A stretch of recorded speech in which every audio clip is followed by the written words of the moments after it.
Assalamu alaikum dear students, this is me Zahid here. So which has the highest latest energy?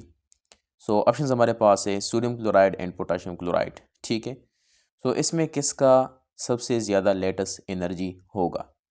सबसे पहले हम ये जानते हैं कि लेटेस्ट एनर्जी क्या चीज़ है। Lattice energy is the energy released when 1 mole of ionic crystal compound is formed from its constituent ion in the gaseous space. For example, हमारे पास this is sodium 1 mole plus this is chloride 1 mole and it form 1 mole of sodium chloride. अब इस ionic compound के बनने के दौरान जो energy release होगी उसको हम कहते हैं the lattice energy of the sodium chloride, also known as table salt. ठीक है, या इसको आप दूसरे तरीके से भी डिफाइन कर सकते हैं। ठीक है, कैसे? रिवर्स डायरेक्शन में, लाइक दिस थिंग कि द एनर्जी, इधर मैंने लिखा है रिलीज्ड, तो आप लिखेंगे द एनर्जी एब्जॉर्ब्ड। ठीक है, the energy absorbed when 1 mole of the ionic crystal is break down into its constituent ion। ठीक है, तो इससे दोबारा हमारे पास क्या बने? This one. अगर कोई आपसे पूछ ले कि लेटेस्ट एनर्जी क्या है, एक्सोथर्मिक है या एंडोथर्मिक है, तो आपका जवाब होना चाहिए कि it is both, exothermic plus endothermic. Exothermic means कि जब एनर्जी रिलीज होती है तो वो कब होती है? जब हम बनाते हैं इस कंपाउंड को। ठीक है, जो फर्स्ट डिफिनीशन मैंने आपको किया है, द एनर्जी रिलीज्ड यानी exothermic process when 1 mole of the ionic compound is formed. ठीक है, और एंडो कब है? जब हम आयनिक कंपाउंड को ब्रेक करते हैं। तो lattice energy is exothermic as well as endothermic. ठीक हो गया। अब इस क्वेश्चन को सॉल्व करने से पहले कुछ फैक्टर्स हैं जिसके बेस पे हम डिसाइड करते हैं कि इस कंपाउंड का लेटेस्ट एनर्जी ज़्यादा है या इसका ज़्यादा है। ठीक है, वो हम पढ़ते हैं। दो चीज़ों पर डिपेंड करते हैं। The first thing is the charge of the cation और एनायन, और दूसरा हमारे पास है साइज ऑफ द एनायन या इंटर आयनिक डिस्टेंस, यानी जिस दो कंपाउंड की जो दो आयन्स हैं उनके बीच में जो बॉन्ड बना है वो डिस्टेंस कितना है, आयनिक डिस्टेंस कितना है। ठीक है, या इसको आप लिख सकते हैं साइज ऑफ आयन। ठीक हो गया। Number first, the greater the charge on cation, यानी चार्ज केटायन पे या एनायन पे जितना ज़्यादा होगा उतना ज़्यादा लेटेस्ट एनर्जी होगा। We can write that lattice energy is directly proportional to the positive charge magnitude and negative charge magnitude. ठीक हो गया। एग्जाम्पल के तौर पर sodium fluoride and magnesium fluoride. अच्छा, एक और टिप मैं आपको देना चाहता हूँ। जब भी आप किसी 2 या 3 या 4 कंपाउंड्स, आयनिक कंपाउंड्स के लेटेस्ट एनर्जी को कंपेयर करते हैं तो आपने कुछ चीज़ों का ख्याल रखना है। सबसे पहले फॉर एग्जांपल मैं इस मिसाल से आपको समझाता हूँ। इधर हमारे पास है sodium chloride, magnesium fluoride and magnesium oxide. तो फर्स्ट 2 कंपाउंड में हमारे पास एनायन वाला जो पोर्शन है दिस इज सेम। हम इसके बेस पे कंपैरिजन नहीं करेंगे। हम किसके बेस पे करेंगे? सोडियम और मैग्नीशियम के बेस पे। ठीक है, क्योंकि फ्लोरीन पे इधर भी -1 चार्ज है, इधर भी -1 चार्ज है। ठीक है, तो इसके बेस पे तो हम नहीं कर सकते क्योंकि सेम है। अब सोडियम और मैग्नीशियम के बेस पे तो कर सकते हैं। कैसे? सोडियम पे है +1 चार्ज, मैग्नीशियम पे है +2 चार्ज। तो चूंकि मैग्नीशियम पे चार्ज ज़्यादा है इसलिए इसका लेटेस्ट एनर्जी ज़्यादा है। अब इस तरफ आप देख ले सेकंड एंड थर्ड को। तो सेकंड एंड थर्ड में क्या है कि अब कैटायन का जो मैग्नीट्यूड है वो सेम है, लेकिन एनायन जो है वो डिफरेंट है। इधर एनायन फ्लोरीन है जिसपे -1 चार्ज है, F2-1। इधर ऑक्सीजन है जिसपे -2 चार्ज है। तो चूंकि इधर चार्ज ज़्यादा हो गया तो इसलिए हम कहेंगे कि इधर हमारे पास क्या है, लेटेस्ट एनर्जी ज़्यादा है। ठीक है। Next thing is size of ion या इंटर आयनिक डिस्टेंस। जाहिर सी बात है, अगर हमारे पास साइज बड़ा होगा तो उनके बीच का जो डिस्टेंस होगा वो हमारे पास क्या होगा? ज़्यादा होगा, क्योंकि सेंटर टू सेंटर हम डिस्टेंस को मेजर करते हैं। ठीक है, lattice energy is inversely proportional to the inter ionic distance, या you can say that the lattice energy is inversely proportional to the size of the ion. Inversely related to size of the ion radius. तो अब हमारे पास 2 example given है। Number first is के जो first series है जिसको हम अल्कली सीरीज़ कहते हैं, lithium, sodium, potassium, rubidium and caesium. इसके साथ एक ही एनायन जो है वो लगाया गया है। और आपको जब भी क्वेश्चन आता है तो इसी तरीके से आता है कि या तो एनायन सेम होगा या कैटायन सेम होगा, ठीक है। ऐसा नहीं हो सकता कि आपको इधर लिथियम क्लोराइड दे दे फिर बेरिलियम ऑक्साइड दे दे, तो वो भी आ सकता है लेकिन वो बहुत डिफिकल्ट सा क्वेश्चन होता है और उसमें बहुत टाइम लगता है, ठीक है। सो सिंपल क्या होगा कि इधर हमारे पास फ्लोरीन फ्लोरीन सब में फ्लोरीन है, तो दैट्स इजी, इस पे हम इस बेस पे हम कंपैरिजन नहीं करेंगे। कैटायन को देख लें तो कैटायन पे चार्ज भी सेम है, ठीक है, तो इस चार्ज वाला फैक्टर भी ख़त्म हो गया क्योंकि एनायन कैटायन दोनों के चार्जेस सेम है, +1 -1 है। और अगर साइज़ के बेस पे कर ले तो साइज़ फ्लोरीन सब में सेम है, तो ये भी ख़त्म हो गया। अब सिर्फ एक ही फैक्टर रहता है और वो हमारे पास क्या है कि हम कैटायन का जो साइज़ है वो हम देख ले, ठीक है। सो आपको पता है जब हम पीरियड टेबल में ऊपर से नीचे की तरफ आता है तो साइज़ क्या होता है, इंक्रीज़ होता है। तो इसलिए सीज़ियम का सबसे ज़्यादा साइज़ होगा, रुबिडियम का उससे कम, इससे कम, इससे कम, तो लिथियम का सबसे कम साइज़ होगा। इसलिए हमने लिखा हुआ है कि लिथियम फ्लोराइड का सबसे ज़्यादा लेटेस्ट एनर्जी होगा, फिर सोडियम क्लोराइड, फिर पोटाशियम, फिर रुबिडियम, फिर सीज़ियम। इसी तरीके से इसको हम देख ले तो अगेन इसने क्या किया है, एनायन को सेम रखा है, ठीक है। सो एनायन पे चार्ज भी सेम और साइज़ भी सेम, तो दो फैक्टर्स ख़त्म हो गए। तीसरा फैक्टर क्या है कि चार्ज ऑफ द केटायन, तो चार्ज ऑफ केटायन भी सेम है क्योंकि दोनों जितने भी ये एलिमेंट्स गिवन है केटायन के, तो ये सारे हमारे पास क्या है, सेकंड ग्रुप से बिलोंग करते हैं, सब पे +2 चार्ज है, ठीक है। तो ये फैक्टर भी खत्म हो गया। अब फोर्थ फैक्टर क्या है, फोर्थ फैक्टर ये है कि हम साइज देख लें, ठीक है, केटायन का। तो अगेन जब हम ऊपर से नीचे की तरफ आते हैं पीरियड टेबल में तो साइज इंक्रीज होता है। तो सबसे कम साइज क्या है, बेरिलियम का है, फिर मैग्नीशियम, फिर कैल्शियम, स्ट्रोंटियम एंड बेरियम। तो बेरिलियम का सबसे कम साइज है इसलिए इसका लेटेस्ट एनर्जी सबसे ज़्यादा है, ठीक है। सो आयन का जब साइज सबसे कम होगा, चाहे कैटायन हो या एनायन हो, तो हमारे पास क्या होगा, उसका लेटेस्ट एनर्जी ज़्यादा होगा। और जितना ज़्यादा चार्ज होगा उतना ज़्यादा हमारे पास क्या होगा, उसका लेटेस्ट एनर्जी होगा। मैं आपको आपके बुक से एक डायग्राम दिखाता हूँ। So here we have sodium chloride and sodium chloride and sodium bromide and sodium iodide. तो इन ऑप्शंस को आप ज़रा देख लें, सिर्फ इनको कंपेयर करते हैं, ठीक है। फर्स्ट वेक्टर हमने किया पढ़ा कि हमने किसको देखना है, चार्ज को देखना है। तो अब हमारे पास सोडियम सेम है तो सब पे +1 चार्ज हो गया, तो इसके बेस पे हम डिपेंड नहीं कर सकते। अब हमारे पास हेलोजन्स है जिसको हम x से रिप्रेजेंट करते हैं, तो सब पे -1 चार्ज है तो इस पे भी हम नहीं कर सकते, तो ये दो फैक्टर तो सर से चले गए, ठीक है। अब कैटायन का जो साइज़ है वो भी सेम है, सब में सोडियम है, तो इस बेस पे भी हम नहीं कर सकते हैं, ठीक है। तो अब ये बेस रह गया कि हम फ्लोरीन का जो एनायन है इनके साइज़ को कंपेयर कर ले, ठीक है। तो सबसे कम साइज़ किसका है, फ्लोरीन का है, तो इसका सबसे ज़्यादा लेटेस्ट एनर्जी है, ठीक है। फिर इसका, फिर एंड देन, ठीक है। इसी तरीके से आप इसको भी कंपेयर कर ले, पोटाशियम सब में सेम है, ठीक है, तो इसके बेस पे हम नहीं करेंगे, फ्लोरीन, क्लोरीन, ब्रोमीन, ठीक है। तो सबसे कम फ्लोरीन का है तो इसलिए ये आप देख सकते हैं, ठीक है। साथ में इस वाले साइड पे आप देख लें तो ये है कि आपको इसकी समझ आ जाना चाहिए। And this is the energy in kilojoule per mole and this is the energy in the kilojoule per mole of this compound and these are this compound, ठीक है। और जो मैंने दूसरा किया था डिफिनीशन आपको किया था वो भी इधर मेंशन है कि for ionic solid the lattice energy is defined as the energy required to completely separate a mole of the solid ionic compound into its gaseous ion. और इस केस में हमारे पास क्या होगी, एनर्जी एब्जॉर्ब होगी, यानी ये हमारे पास एंडोथर्मिक रिएक्शन होगा।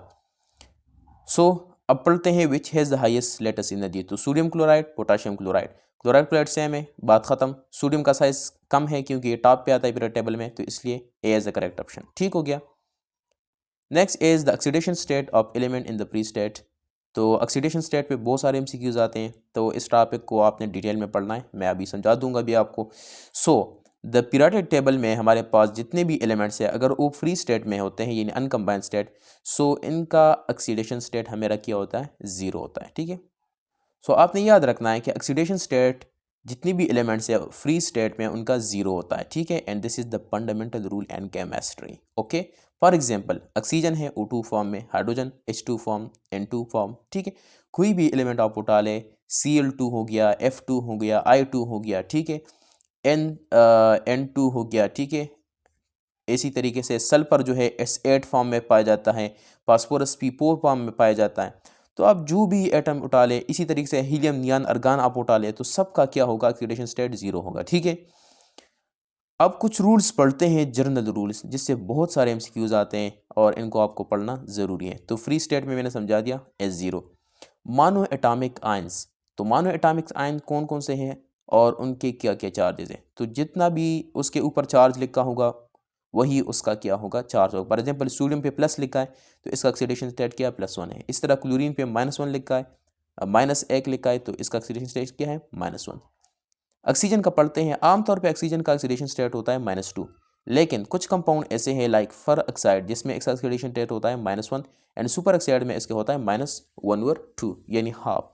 कैसे, अब मैं आपको समझाता भी हूँ। लाइक पर ऑक्साइड है, अब हाइड्रोजन का आपको पता है कि इसका ऑक्सीडेशन स्टेट क्या होता है, +1 होता है, क्योंकि 2 हाइड्रोजन है तो +2 हो गया। ठीक है, अब आपने एक और रूल समझना है, वो ये है कि जितने भी हमारे पास न्यूट्रल कंपाउंड है, like this is a neutral compound, इस पर कोई चार्ज वगैरह नहीं है, तो इनके ऑक्सीडेशन स्टेट जितने भी इसमें एलिमेंट है ना, तो सबको प्लस करके उसका ऑक्सीडेशन स्टेट जो है, जो सम आएगा वो हमारे पास 0 आएगा। ठीक है, सो अब +2 के साथ मैं क्या ऐड कर लूँ तो हमारे पास 0 आ जाएगा, तो -2 मैंने ऐड करना है, तो हमारे पास ऑक्सीजन का कितना आ जाएगा, ऑक्सीजन का आएगा -2। अब चूंकि हमारे पास 2 ऑक्सीजन है तो एक पे कितना आएगा, -1 आ गया, जो कि हमारे पास इधर मेंशन है। इसी तरीके से पोटाशियम सुपर ऑक्साइड है, तो पोटाशियम चूंकि +1 पहले ग्रुप में है तो पहले ग्रुप का ऑक्सीडेशन स्टार्ट होता है +1। ठीक है, तो जब इस पे +1 है तो इस पे -1 आ जाएगा। ठीक है, जब इस पे -1 है तो चूंकि 2 ऑक्सीजन है तो एक ऑक्सीजन पे क्या आ गया, हाफ आ जाएगा। ठीक है, इसी तरीके से अब हाइड्रोजन का पढ़ते हैं, तो हाइड्रोजन का ऑक्सीडेशन स्टेट होता है +1 आम कंपाउंड में, लेकिन जब हमारे पास ये नॉन मेटल के साथ क्या हो जाता है, बॉन्ड बनाता है। फॉर एग्जांपल इधर ये ऑप्शन जो है ये एमसीक्यूज लास्ट ईयर रिपीट हुआ था, सोडियम हाइड्रोजन। ठीक है, सोडियम हाइड्राइड इसको हम कहते हैं। तो अब इस कंडीशन में क्या है, क्योंकि इधर इस मेटल के साथ इसने बॉन्ड बनाया तो जाहिर सी बात है इस पे क्या आएगा, +1 आएगा, और हाइड्रोजन पे क्या आएगा, -1 आएगा। तो आम कंडीशन में +1, जबकि किसी मेटल के साथ जब ये बॉन्ड बनाता है तो हमारे पास क्या होगा, -1 होगा। तो सिंपल ये रूल हो गया। ठीक है, अब नेक्स्ट रूल्स को हम पढ़ते हैं अल्कली मेटल। तो जितने अल्कली मेटल्स है उन सब का +1 ऑक्सीडेशन स्टेट है, जिसको हम अल्कली मेटल्स या ग्रुप 1 कहते हैं। ठीक है, हमेशा +1 होगा। फॉर एग्जांपल हाइड्रोजन है तो मैंने आपको बता दिया +1 है। ठीक है, इसी तरह लिथियम, सोडियम, जितने भी है ना तो सबका +1 स्टेट है। ठीक है, +1 oxidation state. Alkaline earth metal, तो जितने भी अल्कलाइन अर्थ मेटल है उन सब का ऑक्सीडेशन स्टेट होता है +2। हेलोजन का जितने भी हेलोजन्स हैं उनका ऑक्सीडेशन स्टेट नॉर्मल कंपाउंड में होता है -1। ठीक है, लेकिन इसमें कुछ एक्सेप्शंस है, और वो एक्सेप्शन ये है कि जो फ्लोरीन है उसका हमेशा होगा -1, लेकिन जो बाकी हेलोजन एटम्स है उनका चेंज हो सकता है, डिपेंड अपॉन कि किसके साथ बॉन्ड बनाया है। ठीक है, तो आम कंडीशन में जितने भी हेलोजन्स है उनका -1 होता है, लेकिन कुछ स्पेशल केसेस ऐसे हैं कि जिसमें जो बाकी हेलोजन है एक्सेप्ट फ्लोरीन उसका बाकी प्लस में ऑक्सीडेशन स्टेट चला जा सकता है। For example this is chlorine dioxide. ठीक है, तो अब ऑक्सीजन का तो हमें पता है क्या है, -2 है, जो 2 ऑक्सीजन है तो हमारे पास -4 हो जाएगा, तो इस पे जाहिर सी बात है +4 आ जाएगा, तो oxidation state of chlorine in this compound is +4। ठीक है, सो अगेन मैं बताता हूँ कि जितने भी हेलोजन्स है उनका होता है -1। ठीक है, आम कंडीशंस में। ठीक है, फॉर एग्जांपल HCl है तो इसमें क्या है, +1 -1, आम कंडीशन ये हो गया। इसी तरीके से HI है तो +1 -1, ठीक हो गया। लेकिन कुछ ऐसे कंडीशंस हैं जिसमें एक्सेप्ट फ्लोरीन जो बाकी है लाइक क्लोरीन, ब्रोमीन, आयोडीन, उनका ऑक्सीडेशन स्टेट प्लस में चला जा सकता है या दूसरा ऑक्सीडेशन स्टेट वो अडॉप्ट कर सकते हैं। ठीक है, उसका एग्जांपल क्या है, क्लोरीन डाइऑक्साइड। ठीक है, लेकिन आपने हमेशा याद रखना है कि the fluorine has always always always -1 oxidation state, because इससे ज़्यादा हाई इलेक्ट्रोनेगेटिव एलिमेंट जो है पीरियड टेबल में नहीं है। सो जब इससे ज़्यादा इलेक्ट्रोनेगेटिव एलिमेंट है ही नहीं तो क्यों इसका प्लस हो जाए।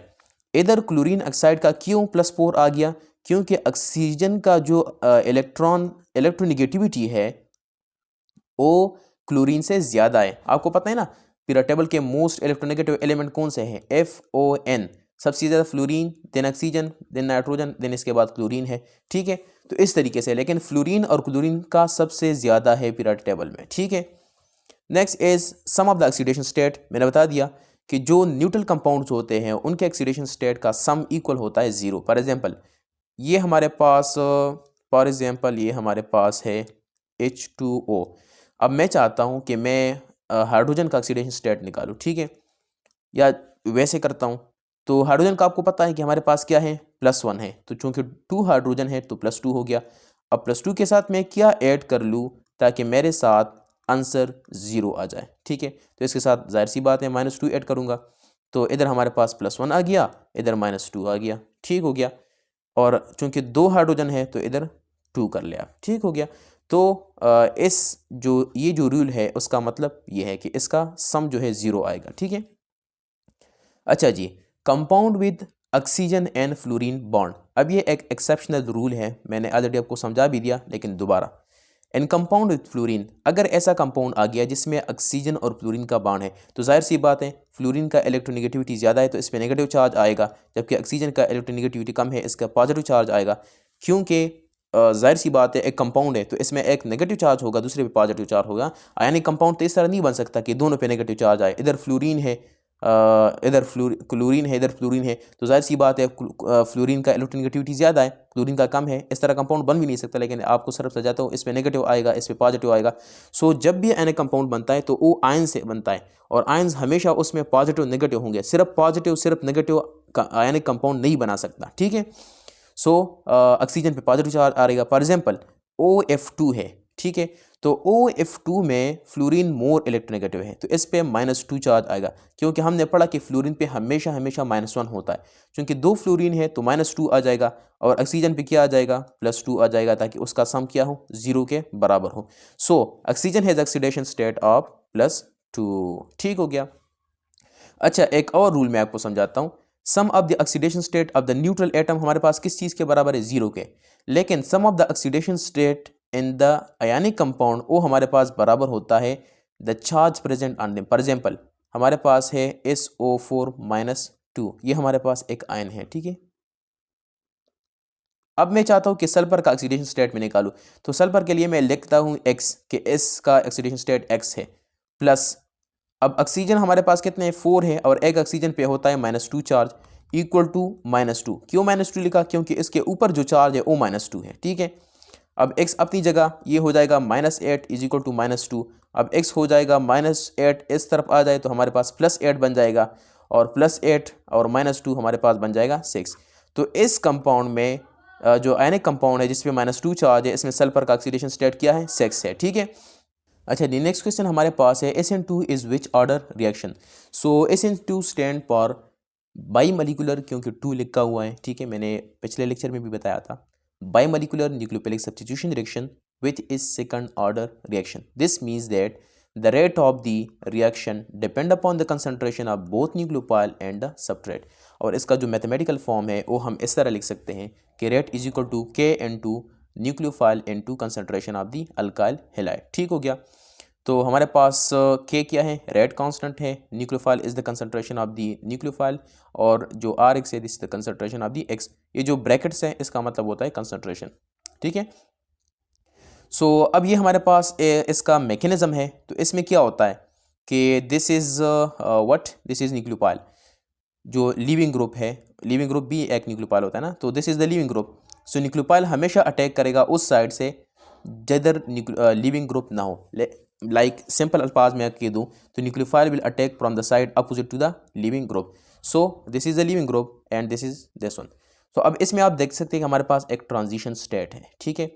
एंड ट्रांजिशन स्टेट वो स्टेट होता है जो कि हमारे पास जिसमें न्यूक्लियोफाइल, जो अटैकिंग न्यूक्लियोफाइल है, जो लिविंग ग्रुप है, दोनों कार्बन के साथ अटैच होते हैं, और इसमें कार्बन जो है वो पेंटा कोऑर्डिनेटेड होता है, लेकिन मतलब इसका 5 बॉन्ड बनाते हैं ना।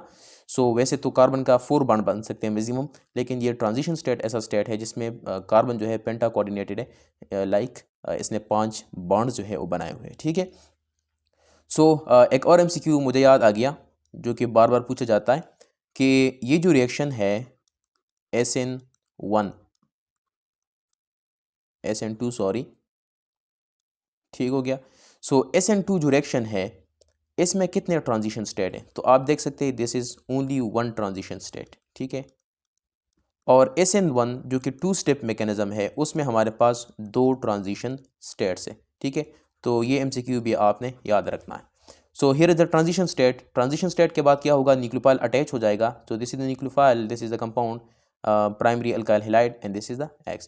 क्योंकि ये हमारे पास कौन सा रिएक्शन है, दिस इज़ SN2, तो SN2 में हमारे पास क्या होता है, प्राइमरी अल्काइल हैलाइड इन्वॉल्व होता है, ठीक है। सो इन SN2 the nucleophile attack the carbon from the opposite side of the leaving group, यानी जिधर लिविंग ग्रुप अटैच है उसके opposite, this is the leaving group and this is the nucleophile, so nucleophile attack from this side while this is the leaving group, resulting a backward attack and simultaneous displacement of the leaving group. अब आपको ये मैं बताता हूँ, क्योंकि पिछले lecture में भी हमने ये डिस्कस की थी कि अब अगर मैं आपसे ये पूछ लूँ कि ये जो कंपाउंड बना है इसमें इन्वर्जन हुई है या रिटेंशन, दिस इज इन्वर्जन और रिटेंशन, तो आपका आंसर होना चाहिए कि इसमें इन्वर्जन हुई है। क्यों? क्योंकि इधर आप देख ले कि इधर लिविंग ग्रुप अटैच है, ठीक है, जबकि जो नया न्यूक्लियोफाइल आया है वो हमारे पास उसके अपोजिट साइड पे अटैच है, ठीक है। सो इट इज़ टोटली क्या है, इन्वर्जन है और 100% इन्वर्जन है, ठीक है। सो SN2 में हमारे पास क्या होता है, 100% इन्वर्जन होती है, जबकि SN1 में 50% इन्वर्जन होती है, जबकि 50% रिटेंशन होती है, ठीक है। सो ये सारे MCQs थे जो कि बार बार पूछे जाते हैं। When alcohol react with the sodium, which gas is released? So this is the reaction, this is ethanol, this is the sodium. So हमारे पास हाइड्रोजन इससे रिलीज हुआ इज अ प्रोटॉन, ठीक है। अगर इधर हम इसको बैलेंस कर लें, so here it is, this is, ठीक है, और हमारे पास हाइड्रोजन गैस रिलीज हो गया, ठीक है। Ground state ionisation potential value of the hydrogen is, तो सबसे पहले ये समझते हैं कि आयनाइजेशन पोटेंशियल या आयनाइजेशन एनर्जी क्या है। So the ionisation potential is the energy required to remove an electron from an atom and molecule in its gaseous state turning it into ion, यानी आयनाइजेशन एनर्जी वो energy है जिसमें हम किसी atom के outer most shell से electron को remove कर ले। जाहिर सी बात है जब इलेक्ट्रॉन रिमूव होगा तो उस पर पॉजिटिव चार्ज आएगा और उसे कैटायन बनेगा, ठीक है। अब हाइड्रोजन के लिए हम इसको किस तरह डिफाइन कर सकते हैं, तो हाइड्रोजन के लिए is the energy required to remove electron from the hydrogen atom in its grounding state to form a proton H+ ion, और इसकी जो वैल्यू है वो हमारे पास एक्सपेरिमेंटली 13.6 है और इसको आप थ्योरेटिकली फाइंड आउट कर सकते हैं, ठीक है। नेक्स्ट हमारे पास एक और चीज़ पूछा जाता है और वो हमारे पास है एक्साइटेशन पोटेंशियल, ठीक है। एक्साइटेशन एनर्जी और एक्साइटेशन पोटेंशियल, ये हमारे पास दो चीज़ें हैं, आयनाइजेशन पोटेंशियल आयनाइजेशन एनर्जी या एक्साइटेशन पोटेंशियल एक्साइटेशन एनर्जी, तो दोनों में आपको डिफरेंस होना चाहिए। एक्साइटेशन का मतलब ये है कि इलेक्ट्रॉन को एक्साइट करना from a lower energy level to a high energy level, एक लोअर एनर्जी लेवल का शेल है उससे एक्साइट करना इनटू हायर शेल जिसका हायर एनर्जी हो, without removing the electron from the atom और मॉलिक्यूल, इलेक्ट्रॉन को रिमूव किए बगैर उसको लो एनर्जी लेवल से हाई एनर्जी लेवल पर लेके जाना है, इसको हम कहते हैं एक्साइटेशन पोटेंशियल, ठीक हो गया। और इसकी जो वैल्यूज़ है, फॉर एग्जांपल हाइड्रोजन है, so the excitation potential to remove an electron from the ground state यानी N1 to first excited state N2 is 10.2 electron volt. और इसको आप किस तरह फाइंड आउट कर सकते हैं, इसके लिए आपके पास सिंपल फार्मूला है, energy of an shell is equal to Z² divided by N² multiply by 13.6 electron volt, ठीक हो गया। अब हाइड्रोजन के लिए चूंकि Z की वैल्यू क्या है, एटॉमिक नंबर उसका 1 है, तो इसको हम इग्नोर करते हैं, तो हमारे पास हो जाएगा 13.6 डिवाइडेड बाय, चूंकि फर्स्ट N1 के लिए N1 है तो हमारे पास सेम वैल्यू आ जाएगी दिस वन। अगर हम N2 के लिए फाइंड आउट कर ले तो N2 के लिए हमारे पास इधर N क्या हो जाएगा, 2 हो जाएगा, तो 2 का अगर हम स्क्वायर ले लें तो हमारे पास 4 बन जाएगा, 13.6 डिवाइड बाय 4, और इसकी जो वैल्यू आएगी हमारे पास वो होगी 3.4, ठीक हो गया। अब हमारे पास जो आयनाइजेशन एनर्जी है N1 के लिए वो हमारे पास क्या 13.6 है, और जो N2 है उस स्टेट में हमारे पास 3.4 है। अब एक्साइटेशन पोटेंशियल क्या है कि हम N1 से इलेक्ट्रॉन को इतना एनर्जी दे दे ताकि वो N2 में चला जाए, तो सिंपल सी बात है, हम इसको माइनस कर लेंगे 13.6 माइनस 3.4, तो हमारे पास आंसर आ जाएगा 10.2 इलेक्ट्रॉन वोल्ट का, ठीक है।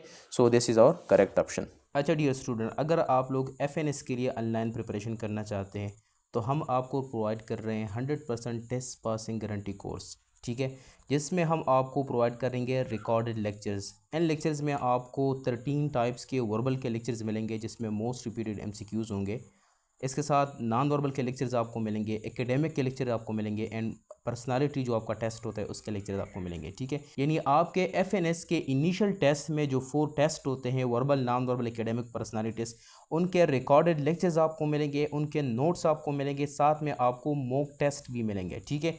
अब इस कोर्स की जो फ़ी है वो है 5000। ज्वाइनिंग के लिए आपने इस नंबर पे कांटेक्ट करनी है। अच्छा, मॉक टेस्ट में क्या होगा? मॉक टेस्ट में हम आपको प्रोवाइड करेंगे 2 वर्बल मॉक टेस्ट। हर वर्बल मॉक टेस्ट में आपको मिलेंगे 84 एमसीक्यूज़ और सारे पास्ट पेपर के होंगे जो आपके टेस्ट में आएंगे एग्जैक्टली यही। और हर टेस्ट के लिए हम आपको प्रोवाइड करेंगे 30 मिनट का टाइम, क्योंकि आपके एसआरसी में भी इतना टाइम ही आपको प्रोवाइड किया जाता है, ठीक है। इसी तरीके से आपको मिलेंगे 2 नॉन वर्बल मॉक टेस्ट। हर नॉन वर्बल मॉक टेस्ट में आपको मिलेंगे 64 एमसीक्यूज़ और 30 मिनट का टाइम, ठीक है। ये जो नंबर ऑफ एमसीक्यूज़ मैं आपको बता रहा हूँ ये एग्जैक्टली वही पैटर्न है जो आपका इनिशियल टेस्ट में होगा, ठीक है। इसी तरीके से 3 एकेडमिक मॉक टेस्ट होंगे। हर मॉक टेस्ट में आपको 50 एमसीक्यूज़ मिलेंगे from chemistry, physics, biology and English. और हर एकेडमिक मॉक टेस्ट के लिए आपको 30 मिनट का टाइम प्रोवाइड किया जाएगा, ठीक है। इसके साथ आपको स्पेशल एक इंग्लिश ग्रामर पे एक मॉक टेस्ट मिलेगा जिसमें 50 एमसीक्यूज़ होंगे और ये सारे ग्रामर के एमसीक्यूज़ होंगे, क्योंकि मोस्ट ऑफ द स्टूडेंट्स को ग्रामर का बहुत ज़्यादा इशू होता है, इसलिए ये आपके लिए एक बोनस सा टिप है, ठीक है। सबसे इम्पॉर्टेंट फीचर जो इस कोर्स का है वो है इंटरव्यू प्रिपरेशन। आपको दूसरे एकेडमीज जो है वो इसके सेपरेट चार्जेस करते हैं 3 to 4000 after your initial test, but हम आपको इसी फ़ी में 5000 में आपको इंटरव्यू प्रिपरेशन भी करवाएंगे, ठीक है। और साथ में हमारा जो पेड व्हाट्सएप ग्रुप है जिसमें आपको मेंटोर यानी मैं बजाते खुद अवेलेबल होऊंगा और आपको गाइड करता रहूँगा, ठीक है, आपके अप्लाई से लेकर आपके लेटर आने तक। तो ज्वाइनिंग के लिए आपने इस नंबर पे कांटेक्ट करनी है 0318467747, ठीक है।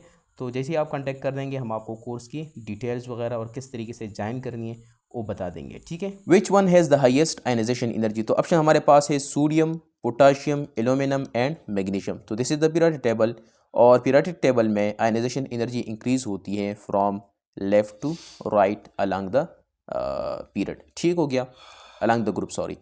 और हमारे पास आयनाइजेशन एनर्जी डिक्रीज होती है फ्रॉम टॉप टू बॉटम, ठीक हो गया। अब हमारे पास क्या है कि आयनाइजेशन एनर्जी तो एक जर्नल ट्रेंड है, ठीक है। अब ऑप्शन हमारे पास क्या है? सोडियम है, दिस वन, ठीक है, साथ में पोटाशियम है और साथ में मैग्नीशियम है और एल्यूमिनियम है, ठीक है। सो जाहिर सी बात है जब सोडियम टू मैग्नीशियम और एल्यूमिनियम जाते हैं तो इसके लिए ये वाला रूल हम फॉलो करेंगे, जबकि हमारे पास सोडियम और पोटाशियम जो है इसके लिए हम ये रूल फॉलो करेंगे। तो अब हमारे पास क्या है, पोटाशियम तो पहले से मुकाबले से निकल गया, क्योंकि फ्रॉम टॉप टू बॉटम हमारे पास आयनाइजेशन एनर्जी क्या होती है? डिक्रीज होती है, ठीक है। तो पोटाशियम का आप काट ले। अब सोडियम, मैग्नीशियम और एल्यूमिनियम है, तो from this side to this side जब हम जाते हैं तो हमारे पास क्या होता है? आयनाइजेशन एनर्जी इंक्रीज होती है। तो आपके जहन में ये आएगा कि aluminium is the right option, but not, here is some exceptions. और वो एक्सेप्शन हमारे पास ये है कि 2 ग्रुप्स आपने याद रखने, group number 2 and group number 5, ठीक है, जो कि बेरिलियम वाला है और नाइट्रोजन वाला है। हमेशा आपने याद रखना है कि जब भी आपको एलिमेंट्स दिया जाए तो आपने ये चेक करना है कि कहीं ग्रुप 2 से या ग्रुप 5 से एलिमेंट्स गिवन तो नहीं है, क्योंकि इन ग्रुप्स का आयनाइजेशन एनर्जी पहले वाले ग्रुप से और बाद वाले ग्रुप से ज़्यादा होता है, ठीक है। इसी तरीके से नाइट्रोजन का आयनाइजेशन एनर्जी, या नाइट्रोजन का होल फैमिली जो है, ये पूरा फैमिली जो है ना, इनकी आयनाइजेशन एनर्जी हमेशा ज़्यादा होती है ऑक्सीजन वाले ग्रुप से और कार्बन वाले ग्रुप से, ठीक है। सो अब इसमें देख ली कि हमारे पास कौन सा एलिमेंट गिवन है? मैग्नीशियम एलिमेंट गिवन है, और मैग्नीशियम ग्रुप 2 से है, तो मैग्नीशियम का आयनाइजेशन एनर्जी सोडियम से भी ज़्यादा है और एल्यूमिनियम से भी ज़्यादा है, ठीक है। So the correct option is option number D. और इसका रीज़न भी है, बट वो डिटेल में फिर चला जाता है, बट आपने ये ट्रिक याद रखना है कि ग्रुप 2 एंड ग्रुप 5 जो है उनकी आयनाइजेशन एनर्जी अपने रिस्पेक्टिव पीरियड जो इससे पहले हो और इससे बाद हो उन ग्रुप से ज़्यादा होता है, ठीक है। मैं कभी कभार पीरियड बोल रहा हूँ, लेकिन उससे आगे वाला जो ग्रुप है, लाइक ये सेकंड ग्रुप है ना, तो इसका जो जितने भी एलिमेंट्स है इनके ionisation energy will be greater than group first and group third. Same like जो ग्रुप 5 है उनकी ionisation energy will be greater than group 4 and group 5।